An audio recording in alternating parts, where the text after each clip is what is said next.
నమస్తే, welcome to voice. ఈరోజు మన స్టూడియోకు ప్రత్యేకమైనటువంటి వచ్చారు. పాఠశాలలో విద్యార్థులకే కాకుండా సమాజానికి కూడా ఒక ఉపాధ్యాయుడిగా పనిచేసి ఉద్యమ నేపథ్యం కలిసి ఆదర్శవంతమైనటువంటి జీవితాన్ని గడిపినటువంటి స్టూడి ప్రభాకర్ అనేక ఉద్యమాలు నిర్వహించి తెలంగాణ ఉద్యమంలో కీలక పాత్రలను పోషించారు. ఉద్యోగరీత్యా కూడా ఏ పాఠశాలలో పనిచేసినా విద్యార్థులని తీర్చిదిద్దడమే కాకుండా ప్రభుత్వ పాఠశాలల మెరుగుపరచడానికి ఆయన చేసినటువంటి కృషి పదవీ విరమణ సందర్భంగా కూడా ఆయన ప్రజలకి ఒక మంచి సందేశాన్ని ఇవ్వాలనే ఉద్దేశంతో ఉన్నారు. ఇంకా నిజ జీవితంలో కూడా ఆయన ఆదర్శ వివాహం చేసుకొని కులాంతర ఆదర్శ వివాహం, అదేవిధంగా పిల్లలకు కూడా కులాంతర ఆదర్శ వివాహాన్ని నిర్వహించి సమాజానికి ఒక కొత్త ఒరవడిని, అదేవిధంగా సమాజంలో ఒక మార్పును కోరుకునే వ్యక్తిని ఈరోజు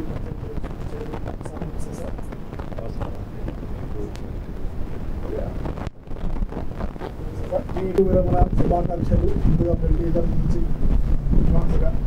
అదేవిధంగా మీరు విరమణ సందర్భంగా వివిధ రకాలైనటువంటి వ్యక్తులతో సామాజిక స్పృహ కలిగినటువంటి వారితో సమావేశం కూడా ఏర్పాటు చేస్తారు. సార్, ముందుగా నాకు అభ్యంతరం, ఇది పదవి కాదు, నాది విరమణ. పదవి విరమణ అనటం నాకు నచ్చదు.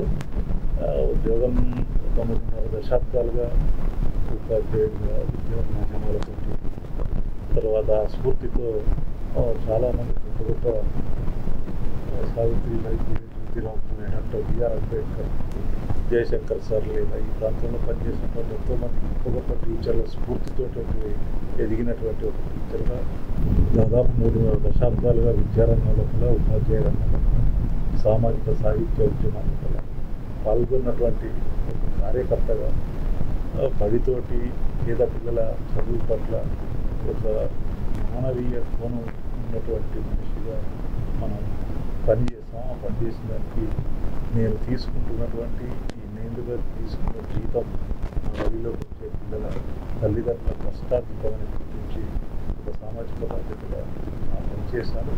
ఇది ఈ సందర్భంగా ఈ నెల 30తో నా సర్వీస్ పూర్తి కావడం వల్ల అనివార్యంగా నిజానికి చాలామంది చేసేటువంటి పద్ధతిలో కాకుండా విరమణ చెందడం అంటే అది శాలువాలు కులబంధులు వేసుకుని పోగొట్టుకోవడం కాకుండా చాలామంది మిత్రులు, ఇలాంటి మిత్రులు ఈ సందర్భాన్ని సమాజానికి ఏమైనా ఒక సందేశం ఇవ్వేటట్టుగా చేయాలని చెప్పి చాలామంది మిత్రులు, సాహితీ సంస్థలు కలిసి ఈ సభను జరపాలని నిర్ణయించాయి. దాంట్లో భాగంగా రేపు మే 1 నాడు వివిధ సామాజిక సాహిత్య ఉద్యమాలకు సంబంధించినటువంటి మిత్రులంతా కలిసి ఆహ్వాన సంఘంగా ఏర్పడి వాళ్ళు మే 1న మిర్యాలగూడలోనే మనం ఈ రవీంద్ర భారతి లోపల సదస్సును ఏర్పాటు చేస్తున్నాం. ఈ సందర్భంగా నాతో పరిచయం, నాకు తెలిసిన నా శిష్యులు, సహచర ఉపాధ్యాయ ఉద్యమ సహచరులందరూ కూడా హృదయపూర్వకంగా స్వాగతపరుస్తున్నాం. ఈ సదస్సులో పాల్గొన్నారు. ఈ సదస్సు కింద పుట్టినటువంటి ఉద్దేశం కూడా ఇవాళ విద్యారంగం సమాజంలో చాలా సమస్యల్ని మనం ఎదుర్కొంటున్నాం. ముఖ్యంగా విద్యారంగం అయితే నేను పనిచేసిన ఒక దశాబ్ద కాలంలో అయితే చాలా సంక్షోభాలు ప్రభుత్వ విద్యారంగం పూర్తిగా పునరుద్ధరించిపోతుంది. ఒకవైపు మిర్యాలగూడ లాంటి పట్టణాల్లో కూడా అద్భుతమైన బక్కలవాడి పాఠశాలలో నేను దశాబ్ద కాలంలో పనిచేస్తున్నాను. పేద మధ్యతరగతి తల్లిదండ్రులు మన పిల్లలకు 20,000 నుంచి ₹1,00,000 దాకా ఫీజు కట్టి జీవించలే స్థితి ఒకటి ఉందని, దానికి మెరుగైనటువంటి విద్యను అందించాలని మా పాఠశాలలో కూడా మా సహోపాధ్యాయులు, ప్రధాన ఉపాధ్యాయులు ఈ దశాబ్దంలో ప్రయత్నిస్తాం. కానీ ఇవాళ పరిణామాలు ఎట్లా తయారైపోయాయంటే అసలు ప్రభుత్వ పాఠశాలల్లో పనిచేయడం లేదు, చదువు చెప్పడం లేదని దుష్ప్రచారం బయట జరుగుతుంది. ఆ ప్రచారంలో కూడా కొంత మేరకు వాస్తవం లేకపోలేదు. ఆ బాధ్యత రాహిత్యం కూడా ఉన్నది. దీనికి తోడు ప్రభుత్వమే ఇవాళ ప్రభుత్వ విద్యారంగాన్ని పటిష్టం చేయకుండా ప్రైవేట్ విద్యారంగాన్ని ఎంకరేజ్ చేస్తున్న స్థితిలో కూడా ఒక బాధాకరమైన సందర్భంలో ఈ ఉద్యోగ విరమణ చేస్తున్న ఈ సందర్భాన్ని చర్చకు పెట్టవచ్చు. విద్యారంగాన్ని ఎలా మనం చేయగలుగుతాం, విద్యారంగంలో టీచర్ల పాత్ర ఎట్లా ఉన్నారు, సమాజం ఏం ఆలోచించారు, విద్యార్థులు ఎట్లా ప్రవర్తించారు ఇలాంటి విషయాలన్నింటినీ చర్చ పెట్టడం కోసం ఒక రోజంతా సదస్సులు పెట్టాం. దీంట్లో ప్రధానంగా నా విద్యార్థులు ఆయా రంగాల్లో కూడా ఒక బాల సాహిత్య సభను పెట్టారు. దాంట్లో మొదటిదానికి చాలామంది బాల సాహిత్యవేత్తలు చొక్కారు వెంకటరమణ లాంటి వాళ్ళు కథ రచయితలు వస్తున్నారు. ఇది 9 నుంచి 11:30 వరకు పిల్లల కోసం ప్రత్యేకంగా పెట్టాం. దాంట్లో పిల్లలు వాళ్ళు టీచర్లు ఎలా ఉండాలి, టీచర్ మాతో ఎలా ఉన్నారు అనేటువంటి వాళ్ళ అనుభవాల్ని రాసినటువంటి ఒక ప్రత్యేక సంస్థ కూడా వెళ్ళబడుతుంది. అలాగే చాలామంది మిత్రులు అభిప్రాయాలు టీచర్ల పట్ల విచారణ పట్ల రాసినటువంటి విషయాలు. ఒకటి ప్రభాకర చలనం అనే పేరు మీద ఈ 3.5 దశాబ్దాలుగా నేను నాతో పాటు మిత్రులు చేసినటువంటి కృషి రేపటి తరానికి ఉపాధ్యాయవర్గానికి పని కావాలని అదొక సంకలనం సందర్భంగా విలువ చేస్తూ పిల్లలు టీచర్ల అభిప్రాయాలు కూడా చర్చపడాలని చెప్పి అదొక సెషన్ పెడతా ఉన్నాం. దాంట్లో చాలామంది అది 9 నుంచి 11:30 వరకు సెషన్ ఉంటుంది. 11:30 తర్వాత మొదటి విద్యా సదస్సు విద్యారంగానికి సంబంధించిన సెషన్ పెట్టాం. దానికి ప్రొఫెసర్ సూర్య ధనంజయ గారు దాఖలే యూనివర్సిటీ వైస్ ఛాన్సలర్ గారు ఆశీర్వదిస్తారు. దాంట్లో ఇవాళ విద్యారంగంలో వస్తున్నటువంటి పోకడల గురించి, విద్యారంగం మీద జరుగుతున్నటువంటి పాఠ్యాంశాలు జరుగుతున్న మార్పులు, సంస్కృతిపరమైన ఇవన్నీ టీచర్లుగా ఎట్లా అర్థం చేసుకోవాలి, విద్యార్థులు ఎట్లా స్పష్టం చేయాలని అంశం మీద ఆర్ట్స్ కళాశాల ప్రిన్సిపల్ విద్యావేత్త అయినటువంటి ప్రొఫెసర్ కాసం ఆ తర్వాత లంచ్ ఉంటుంది. మధ్యాహ్నం సెషన్ లోపల నేను ప్రస్తుతం దేశంలో సమాజంలో వాతావరణం ఉన్నది. అది ఈవెన్ చిన్నపిల్లలు ఏదైనా క్రికెట్ మ్యాచ్ చూస్తే కూడా మ్యాచ్ 2 దేశాలకు సంబంధించినటువంటి యుద్ధంగా ప్రభావితమైంది. లేదు మొన్న జరిగినటువంటి దాంట్లో కూడా మనుషులు చనిపోయారనే మతాన్ని తీసుకొచ్చి ఆ మత వైవిధ్యాన్ని సృష్టించే స్థితి ఒకటి. దీనికి భిన్నంగా మాలాంటి రచయితలు టీచర్లను కలిసి సమూహం అనేటువంటి ఒక సెక్యులర్ రైటర్స్ ఫోరం పెట్టాం. దాంట్లో నేను జిల్లా కన్వీనర్గా ఉండడం వల్ల అట్లాంటి ఒక మనమంతా భిన్నత్వంలో ఏకత్వం ఉండాలి. ఏదైనా తప్పుడు భావాల్ని తప్పుడు వ్యక్తులు చేసిన వాళ్ళ మతాన్ని బట్టి కులాన్ని బట్టి మనుషులు వేరు చేయాలని చెప్పి మేమంతా భారతీయులు అనేటువంటి ఒక కల్చర్ని, అట్లాగే రాజ్యాంగం మనకి ఇచ్చినటువంటి స్ఫూర్తిని నిలబెట్టుకోవాలన్నటువంటి దాని లోపల ఆ మధ్యాహ్నం సెషన్ని సమూహ సంగమంగా చాలామంది రచయితలు మేము ఉపయోగించాం చేస్తాం. దాంట్లో మరొక వ్యాస సంకలనం మదనం అని చెప్పి ఈ మధ్య విద్యారంగంలో 3.5 దశాబ్దాలుగా జరిగిన అంశాలను వేసిన ఒక పుస్తకాన్ని కూడా ప్రముఖ రచయితలు ఆవిష్కరిస్తూ ఉన్నారు.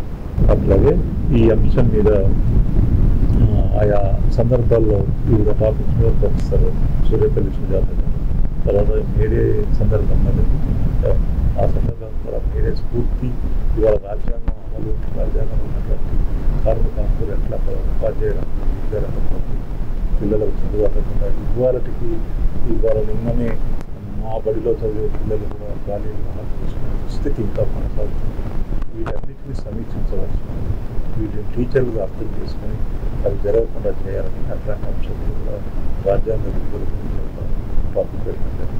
ఇట్లా చివరగా సాయంకాలం మాత్రం మా యొక్క ఉద్యోగ సంఘానికి సంబంధించినటువంటి ఎమ్మెల్సీ టీచర్ ఎమ్మెల్సీ సుబ్బారెడ్డి గారు, అట్లాగే ఉద్యోగ సంఘాల జేఏసీ చైర్మన్ నారాయణ జగదీశ్వర్ గారు, డిటిఎఫ్ రాష్ట్ర అధ్యక్షుడు సోమయ్య గారు, ఇతర రంగాల్లో పనిచేసే ప్రముఖులు, ముఖ్యంగా నా మిత్రుడు అతను గోరెడ్డి వెంకన్న గారు, తర్వాత వీళ్ళంతా ముగింపు సభలో ఉంటారు. కనుక ఈ రోజంతా సభలో ఒక సందేశాన్ని ఈ సందర్భంలో ఇవ్వాలని మిత్రులందరికీ ఆ సందేశం సమాజానికి ఉపయోగపడాలని సందేశం మిత్రులందరినీ హాజరు కావాలని కోరుతాను. మీరు ఇంత సమాజం గురించి ఆలోచించినటువంటి మీ బాల్యం సాగింది, మీ ఉద్యమ నేపథ్యం ఎప్పటి నుంచి? నేను నా పుట్టుక వరంగల్ జిల్లా సూర్యాపేట బోర్డర్లో ఉన్నటువంటి నల్గొండ జిల్లా పెద్దముప్పారం అనే గ్రామంలో పుట్టాను. మా నాన్నగారు మల్లయ్య గారు. మేము చేనేత కుటుంబానికి చెందిన వాళ్ళం. నిజానికి 74-80ల మధ్య భయంకరమైన కరువు ఊట పుట్టగలవని స్థితిలో మా నాన్నగారు మమ్మల్ని అందరినీ తీసుకొని ఇక్కడ కాలువ కింద ఒక పద్ధతి చెప్పి ఓ బండి మీద మాకు చదువుకొని వచ్చాం. ఆ సందర్భంగా నాకు మిర్యాలగూడలో నేను ఓ చిన్నపాటి గుడిసెలో ఇది చేసి నేను ఒక పాఠశాలగా ఇదే పాఠశాల బట్టల ముందు జీవితం పెట్టాను. అప్పుడు షాప్ నుంచి పోతున్న పిల్లల్ని చూస్తున్నాను. చదువుకుంటే ఇలా ఉంటుంది కదా అనేటువంటి దృఢమైనటువంటి విశ్వాసంతో ఆనాడు ఒక పూట ఈ కొట్టులో పనిచేస్తూ మరో పూట పాఠశాలకు వెళ్తూ ఎట్టి పరిస్థితులు ఏదైనా చదువు వల్ల జీవితంలో మార్పు అనేటువంటి విశ్వాసంతో ఇక్కడ స్థానికంగానే ఇంటర్మీడియట్ చేసి డిగ్రీకి వెళ్ళారు. టీటీసీ నుంచి నేను 87లో మిర్యాలగూడలో మొట్టమొదటిసారి రూట్స్ గారు జ్యోతి హైస్కూల్లో కూడా టీచర్ మొట్టమొదటి 90 దాకా ఇక్కడ పనిచేస్తాను. అప్పుడు కూడా ఆనాడు ఉన్నటువంటి పరిస్థితుల్లో కూడా ఏ పాఠశాలలో చూసినా 100-150 రూపాయల జీతంతో ప్రస్తుతం చేసి ప్రైవేట్ టీచర్. నాకు ఆనాడు ఇచ్చింది 500 రూపాయలు. సరే నాలాంటి వాడికి అక్కడ పాఠశాలలో కొంత మెరుగైంది కానీ చాలా పాఠశాలలో పేరుంటే 150 రూపాయలు, 75 రూపాయలు, 200 రూపాయలు. వాళ్ళకి ఏ రకమైన సెలవులు లేకుండా యాజమాన్యాలు ఉద్యోగం చేసుకున్నప్పుడు చాలా ఆవేదన కలిగిస్తున్నారు. ఇక్కడ ఉన్నటువంటి సినిమాలో కూడా చాలామంది శేషు గారు ఆదినవి ఇట్లాంటి టీచర్లతో మనం ఈ ప్రైవేట్ టీచర్లు గురించి పట్టించుకోకపోతే రద్దు చేస్తాం. ఈ మిర్యాలగూడలో ఉన్నటువంటి అన్ని ప్రైవేట్ పాఠశాలలో ఉన్న టీచర్లు చేసి ప్రైవేట్ టీచర్స్ కూడా ఇక్కడ మేనేజ్మెంట్లతో మాట్లాడి కొంతకాలం పాఠశాలను పనిచేసి కనీస వేతనం ఉండాలి, సెలవులు ఉండాలి అని ఒక పెద్ద పోరాటం చేస్తాం. ఆ పోరాటం జిల్లా వ్యాప్తంగా రాష్ట్ర వ్యాప్తంగా కూడా అవుతుంది. కొంతమేరకు చేసాం. ఆ తర్వాత 90లలో 89లో నేను ఆ జిల్లాలో వరంగల్ జిల్లాలో ఉన్నాక నాకు స్థానికంగా అక్కడే బిఎస్సి రాయవలసిన పరిస్థితి వల్ల 89 బిఎస్సి రాసింది. అక్కడ ఆనాడు ప్రభుత్వం ఏం చేసిందంటే 1200 పోస్టులకు కానీ 800 నుంచి మిగిలిన 400 వెయిటింగ్ లిస్ట్లో పెట్టారు. అది మాది ప్యానల్ టీచర్స్గా ఉండేది. అది ప్రభుత్వం మారడం వల్ల వచ్చినటువంటి ప్రభుత్వం మాకే సంబంధం పెట్టి రాష్ట్ర వ్యాప్తంగా దాదాపుగా 4000 మంది టీచర్లను పోస్టింగ్ చేస్తుంది. ఇక మాలాంటి వాళ్ళకు ఇంత చేసి ఇంత దూరం వచ్చి టీచర్ కావాలని అనుకున్న వాళ్ళకి జరగటం లేదు ఎట్లా అని హైదరాబాద్లో ఉన్నటువంటి సెక్రటరియట్ నా అలాంటి మిత్రుల్లో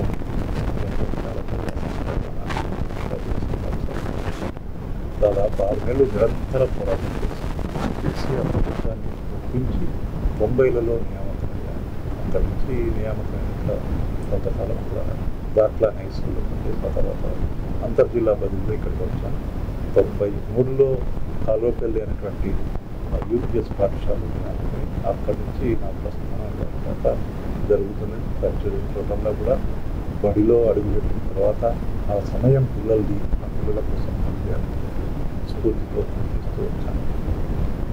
మీకు ఈ ఉద్యమ నేపథ్యం ఎట్లా వచ్చింది? మీరు ఉపాధ్యాయులుగా పనిచేస్తూ కూడా మరోవైపు ఉద్యమాల్లో కూడా కీలకంగా పనిచేస్తూ ఉన్నారు. తెలంగాణ ఉద్యమంలో కూడా మీకు మాత్రం కీలకం.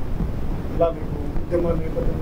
నేను వచ్చినటువంటి ఉద్యమ నేపథ్యం ఉపాధ్యాయ సంఘాలు చాలా రకాల ఉపాధ్యాయ సంఘాలు ఉన్నాయి. వాళ్ళు కేవలం వేతనాలు వాళ్ళ సంబంధించిన చాలా స్పష్టంగా ఆ పోరాటం నేను కూడా చాలా కాలం చేస్తాను. టీచర్ల మీద ఒక లంచమంది విధానాలు చేసి కార్యాలయాల్లో కూడా ప్రజానికి పైసలు చేయడం, టీచర్లను చాలా ఇదిగా చూపించడం నచ్చకపోయేది. నాడు యువతరంగా యువతగా ఉన్నాం కనుక ఇదేం పద్ధతి అని చెప్పి ఆ కార్యాలయాలు టీచర్ల గౌరవాన్ని కాపాడాలి. వాళ్ళు సమాజం కోసం పనిచేస్తున్నారు. ఒకవైపేమో సమాజ నిర్మాతలు అని చెప్తారు. వాళ్ళు కార్యాలయాలకు వస్తే నచ్చబట్టిగా చేసి వాళ్ళు చీట్ చేసిన పద్ధతులు నచ్చకపోతే వాళ్ళ వైపున నిలబడి చాలా పెద్ద పోరాటాలు చేస్తాం. అట్లనే టీచర్ల వైపు కూడా టీచర్లు మీరు ఇలా చేయకూడదు పాల్గొనకూడదు అనేటువంటి పద్ధతులు కూడా ఎడ్యుకేట్ చేసే సంఘంగా నాడు ఆంధ్రప్రదేశ్ టీచర్స్ ఫెడరేషన్ ఇట్లాంటి సంఘాలు అంటే అందులో ఎన్నో కార్యకర్తలు చేయడం దాని ప్రభావం రాష్ట్ర వ్యాప్తంగా ఉంటుంది. అది దాంట్లో భాగంగా బీపీఎఫ్ అనేటువంటి సంస్థ పోయిన తర్వాత అది కూడా కేవలం వృత్తిపర కూడా రాష్ట్ర స్థాయిలో పనిచేశాను.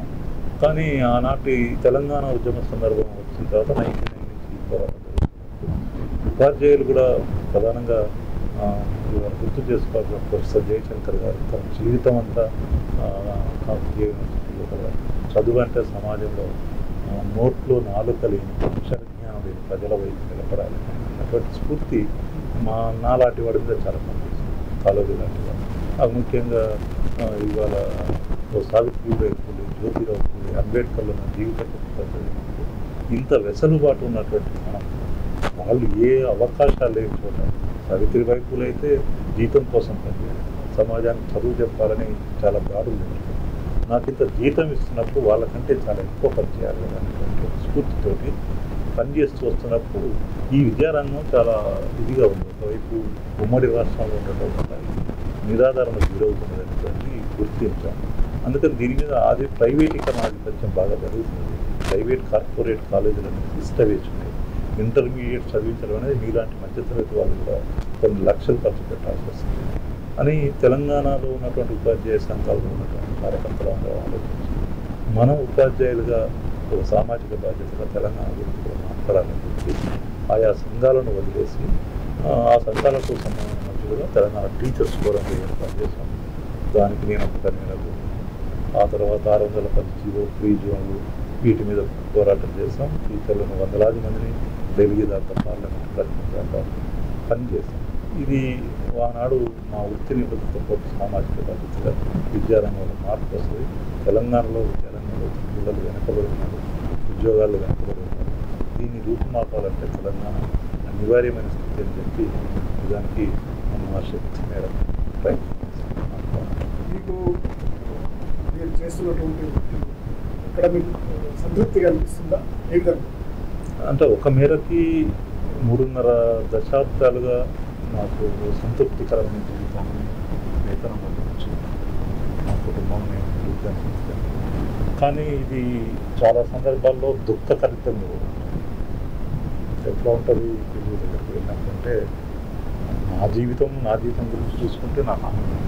కానీ నా తరగతికి వచ్చే పిల్లల్ని చూసినప్పుడు వాళ్ళ సామాజిక స్థితి చూసినప్పుడు చాలా అలవోకగా నాకు అనిపిస్తుంది. కానీ పేదరికం ఎంత ధైర్యం, దాన్ని మనం ఎట్లా అప్రోచ్ చేసుకోవాలి, దాన్ని ఎలా ఇచ్చాలి అనే స్థితి బాగా దుఃఖభరితం. ఇప్పటికీ ఆ స్థితి అంటే నేను ఇంత జీతం తీసుకున్నప్పుడు నేను ఈ పిల్లల సామాజిక స్థితిని అర్థం చేసుకుని దీన్ని మార్చేయలేదు. నా వృత్తి ధర్మం నెరవేర్చుకోవాలి. దానికి ఒక పిల్లవాడు ఇంటర్వ్యూ తర్వాత యూపీఎస్ నుంచి హై స్కూల్ కంప్లీట్ చేసినప్పుడు పిల్లవాడు 10th క్లాస్లో రోజు లేట్ వస్తాడు. ఇంటర్వ్యూలు అయిపోయిన తర్వాత లేట్గా వస్తాను. ఆ పీరియడ్లో నేను ఉండేవాడిని. ఏంటంటే లేట్ వస్తున్నా చాలాసార్లు మందలు ఇచ్చేది రావద్దని చెప్పి అయినా కూడా వాడు మార్చుకోకుండా అట్లా ఆ దేశంలో చెప్తే వినటం లేదు. ఇంత ఇదిగా ఏం చెప్పడు వాడు. చాలా సైలెంట్గా ఉండిపోయి ఏం మాట్లాడవేరా అని ఆవేశంలో పీకలు వాడు నిండు క్లాస్లో చెప్పింది. నేను మీకేం సార్ మీరు గీతగా టిఫిన్ చేసి పెడతాను అనలేదు. మా అమ్మ ఇంటికి వెళ్ళి నా లుక్ వచ్చింది, నేను ఎంత వెళ్ళొచ్చు అంటే ఏడ్చేసి అంటే ఇంత దుస్థితిలో సమాజం ఇవాళ అయితే అట్లాంటి పిల్లలే మధ్య వాళ్ళు ప్లేట్ పట్టుకొని ఇలా అడుగుతారు, ఈ భోజనం మీకు తింటారా? ఇది ఈ స్థితి మారాలని మార్చాలి. ఇంకా మీరు అనేక పాఠశాలలో పనిచేశారు, చాలా రిజల్ట్ కూడా బాగా వచ్చింది. ఒక ఆదర్శవంతమైనటువంటి పాఠశాలలో తీర్చిదిద్దారు. ఎక్కడెక్కడ నేను మొట్టమొదటి ఇక్కడికి వచ్చిన తర్వాత కాలోకి వెళ్ళిన పాఠశాలలో పనిచేశాను. ఆనాడు అక్కడ ఉన్నటువంటి పరిస్థితి చాలా భిన్నమైన పరిస్థితి. కానీ రన్నింగ్ చేసిన ప్రతి చోట తప్పకుండా ఆ గంటలు పిల్లల కోసం ఉపయోగపడాలని తల్లిదారం నేను చాలా ప్రయత్నం చేశాను. ఆ స్కూల్ని యూపీఎస్ చాలా పెద్ద ఎత్తున మంచి పాఠశాలకు మార్చడానికి దాన్ని ఫర్నిచర్ చేయడం, ఆ ఊళ్ళో ఉన్నటువంటి వాళ్ళకి ఒక యుద్ధ వాతావరణం, రెండు పార్టీలు వాటికి సమన్వయం చేసి ఇక్కడ ఫర్నిచర్ ఏర్పాటు చేయడం, పిల్లల్ని వీలైతే ఇంట్లో చేయించడం, అట్లా కొంతమంది వారు ఆ మొదటి తరంలో వచ్చినటువంటి వాళ్ళు ఆ కాలపల్లి విలేజ్ నుంచి వచ్చి చాలామంది టీచర్లు గారు పాల్గొంటున్నారు. తర్వాత బంగారుగండ స్కూల్కి వచ్చాం. ఈ మిర్యాలగూడ పట్టణంలో నిజానికి విద్యారంగంలో ఎంత వెనుకబడి ఉన్నామంటే చాలా పట్టణాలతో పోలిస్తే ఇక్కడ నిజానికి ఒక 10 ప్రభుత్వ హై స్కూల్ ఉండవచ్చు. కానీ అక్కడ పనిచేసినటువంటి వాళ్ళు అధికారుల నిర్లక్ష్యం వల్ల ఇక్కడ నిజానికి మనకు 2-3 హై స్కూల్స్, దానివల్ల ప్రైవేట్ పాఠశాలకు పిల్లలు ఎక్కువ ఖర్చు పెట్టాల్సి వస్తుంది అని అప్పుడు ఆ బంగారుగడ్డ పాఠశాల చాలా చిన్నగా ఉంది, ప్లేస్ లేదు. అక్కడ ఉన్నటువంటి ఎక్కువ మంది మైనారిటీ ముస్లిం పిల్లలు, వాళ్ళు 7వ తరగతి అయిపోతే ఇంకా అసలు బయటకు తల్లిదండ్రులు పంపించే స్థితి బాధగా. వాళ్ళ తల్లిదండ్రులు అన్నది ఏమిటంటే మీరు 8-9 ఇలా పెడితే పిల్లల్ని చదివిస్తామంటే ఎట్లయినా చేసి దీన్ని చేయాలని చెప్పి పక్కన పడుకుంటున్న స్థలాన్ని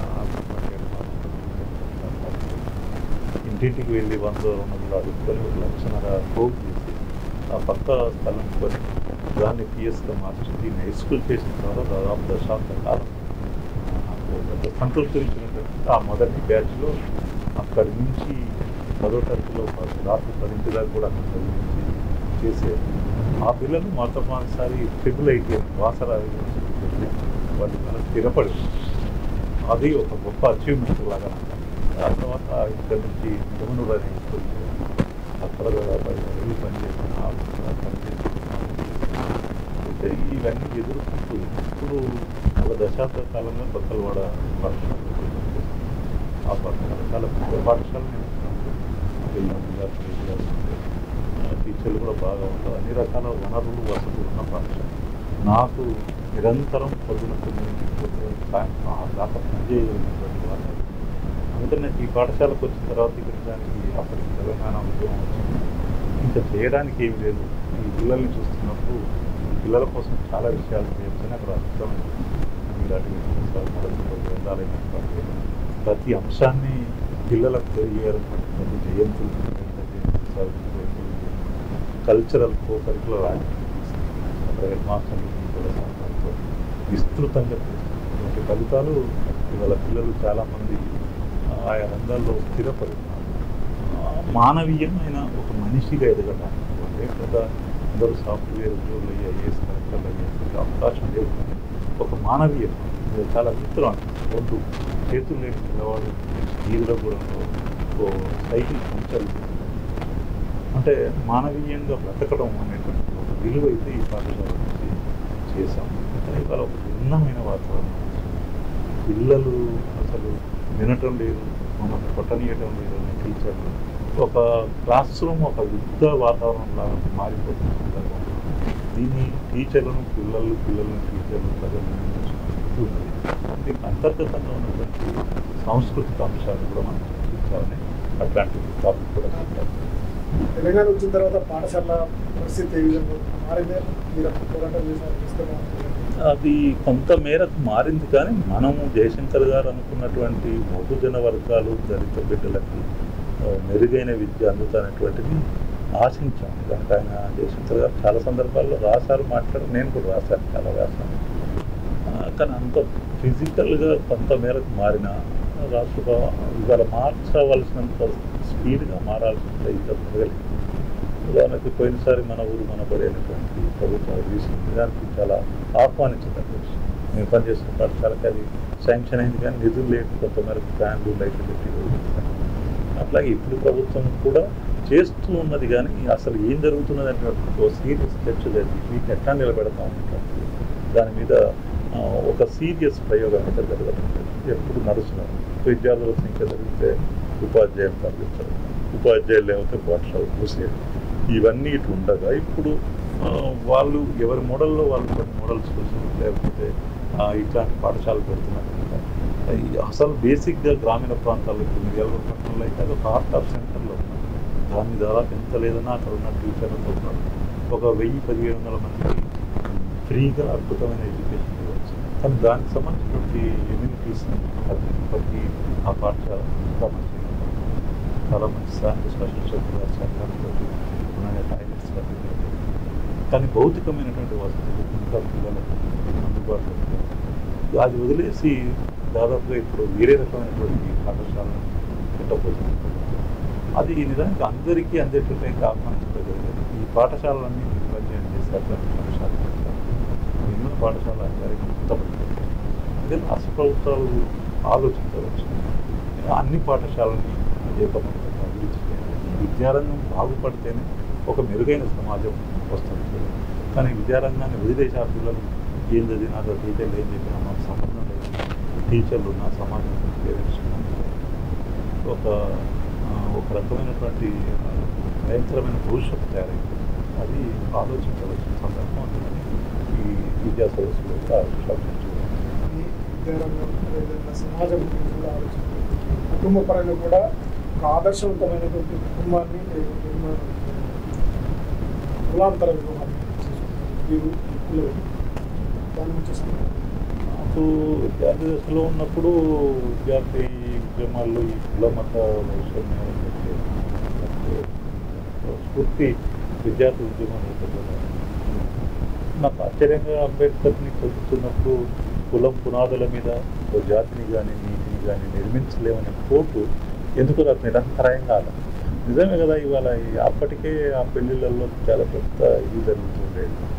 చూసుకోవడం దగ్గర నుంచి కట్నాలు ఇవ్వడం లేదా తీతులు నక్షత్రాలు కూడా చాలా పెరిగిపోయాయి. సరే నాకు ఆ ఉద్యమ నేపథ్యంలో ఏర్పడినటువంటి స్నేహితులలో ఆమెతో జరిగిన సంభాషణలు, నా వ్యక్తిత్వం పథకాలను పరిచయాలు, నేను టీటీసీ చేస్తున్నాను, మిగిలిన వాళ్ళు కూడా ఇట్లాంటి పెళ్లి చేసుకోవాలి. దాంతో నాకైతే ఒక ప్రగాఢమైనటువంటి ఎట్లనున్నా ఏమి చేయకపోయినా ఏదైనా చేయలేకపోయినా కులాన్ని నిర్మూలించలేకపోతున్నాను. కుల అంతరాలను కులగొట్టడానికి ఆయన అయితే అంత గొప్ప పని చేశారు కదా. పెళ్లి ద్వారా చెయ్యొచ్చు కదా అనేటువంటి ప్రయత్నం వల్ల నేను నా సహచర్యం ఉంచుకోవడం, నా సహచర్యానికి చాలా విచిత్రం. అలాంటి పేద కుటుంబంలోకి ఒక ఎంఆర్ఓ స్థాయిలో నుంచి పెళ్లి చేసుకున్నప్పుడు చాలా సహజంగానే కుల స్వభావం, వర్గ స్వభావం కూడా ఆనాడు 80 ఏళ్ళు మా వివాహం చేసుకోవాలని నిర్ణయించుకున్నప్పుడు వాళ్ళ మెదళ్ళల్లో ఉన్నటువంటి ఒక భావజాలం ఉంటుంది. అది ఎట్లా చేసుకుంటాం అనేటువంటి మా పేరెంట్స్ కన్విన్స్ చేసిన అతని పేరెంట్స్ కొత్త వాళ్ళని కలిసినప్పటికీ దాన్ని నియంత్రించారు. ఆయన ప్రయత్నం చేశారు. తండ్రికి ఉండేటువంటి ఒక పేట్రియార్కల్ డామినెన్స్ తోటి నా కొడుకు నేను చెప్పినట్టు చేయాలని ఆయన దగ్గర పోలీసు దగ్గర పంపించారు. కేసుగారు సాగర్లో ఆనాడున్నటువంటి సుదర్శన్ మిత్రులందరూ కలిసి పెళ్లి ఏర్పాటు చేసుకున్న తర్వాత పెళ్లి జరుగుతున్న సందర్భంలో మనందరినీ పోలీస్ స్టేషన్ తీసుకెళ్ళాం. అప్పుడు ఏమీ చేతిలో సర్టిఫికేట్లు కానీ ఆధారాలు కానీ లేకపోవడం వల్ల ఒక మధ్యాహ్నం దాకా పోలీసులు కలెక్టర్ గారు ఇన్వాల్వ్ అయ్యి ఏదైనా మేజర్ వాళ్ళు చేసుకుని అని అన్న తర్వాత పెళ్లి మామూలుగా జరిగింది. చాలా సింపుల్గా నాకు వచ్చిన మిత్రులు అందరూ టీ తాగి ఆ టీ చాలు వాళ్ళు నాకేమీ లేదు. దానికి స్టవ్ గురించిన వాళ్ళు హీటర్ వచ్చిన వాళ్ళు వాటితో టీవీతో చాలా కష్టాలు పడిన సంతృప్తి నాకు ఇలా. ఆ తర్వాత ఈ 3 దశాబ్దాల తర్వాత నా కూతురు పరిస్థితి నేను ఇలా ఉన్నాను కనుక నా ప్రభావం నా కూతురు. అయితే ఇప్పుడు మారిన పరిస్థితుల వల్ల చాలా ప్రాసెస్ పెళ్లి చేసుకోవడానికి మానవ సమాజాలు కులం అనే పదం కులాన్ని చాలా చాలా పెరిగిపోతుంది చూస్తున్నాను. అంటే డబ్బు అధికారం తర్వాత మనుషులు ప్రేమ అనేది ఎంత దారుణంగా చూస్తున్నాం. ఇవాళ కూడా జరిగినటువంటి చూస్తున్నాం. తమ ఇష్టమైన ఒక అమ్మాయి అబ్బాయిని చేసుకోవాలి నెరవు దాంట్లో రాజ్యాంగం కాంక్షించాలి. మీరు మేజర్ అయినప్పుడు స్వేచ్ఛాపూరితంగా మీరు ఉంచుకోవచ్చు. అది ఇబ్బందికరంగా కూడా పెద్దలు మనం కన్విన్స్ చేయాలి, వినకపోతే వాళ్ళ నిర్ణయాన్ని వాళ్ళు తెలియాలి. కానీ నువ్వు నా మాట వినవా అనేటువంటి పిల్లలకు గుర్తుని ప్రోత్సహించే ఒక భయానకమైన మా పాపకు చెప్పాను. సంవత్సరం తనగా క్లాస్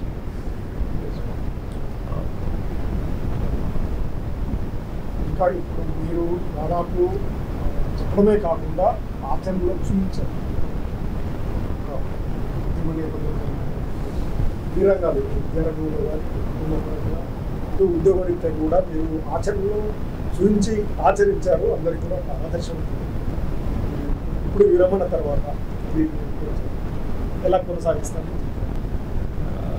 మన తర్వాత పెద్ద లక్ష్యం అయితే ఏం లేదు, కానీ ఇప్పటికీ ఇంకా విద్యారంగం లోపల విద్యార్థుల కోసం విద్యారంగ అంశాల లోపల ఈ విద్యారంగం బాగుపడాలి, సమాజం ఒక మానవీయ సమాజం ఎదగడానికి ఒక రచయితగా నేను ఉద్యోగరీత్యా రిటైర్ ఆ ప్రయత్నం నిరంతరం చేయాలని అందులో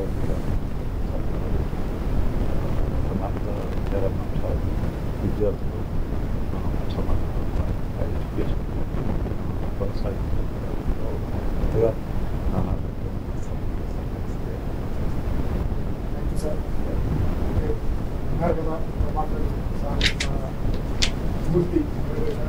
పూర్తిగా కష్టాల నుంచి వచ్చినటువంటి పేదం నుంచి అనేక ఉద్యమ స్ఫూర్తితో అనేకమైనటువంటి ఆటలు చెప్పడమే కాకుండా ఆచరణ చూపించినటువంటి ఆదర్శమూర్తి. ఉద్యోగరీత్యా ఇటు కుటుంబ పరంగా కానీ అదేవిధంగా ఉద్యమాల్లో కూడా పోయి సామాజిక స్పృహతో పనిచేసి ఆచరణలో ఆయన చూపించి పాఠశాలలో కూడా అభివృద్ధిలోకి తీసుకొచ్చి పేద విద్యార్థులకు విద్యాబుద్ధులు నేర్పి సమాజంలో ఏ విధంగా బతకాలి మానవీయ కోణాన్ని పెంచినటువంటి వ్యక్తిగా చూడొచ్చు. ఈ మానవీయ కలిగినటువంటి వ్యక్తి ఇంకా ఇప్పుడున్నటువంటి విరమణ తర్వాత కూడా సమాజం గురించి ఆలోచించి సామాజిక స్పృహతో ముందుకు వెళ్ళి అనేక మందికి ఇంకా ఆదర్శంగా ఇవ్వాలని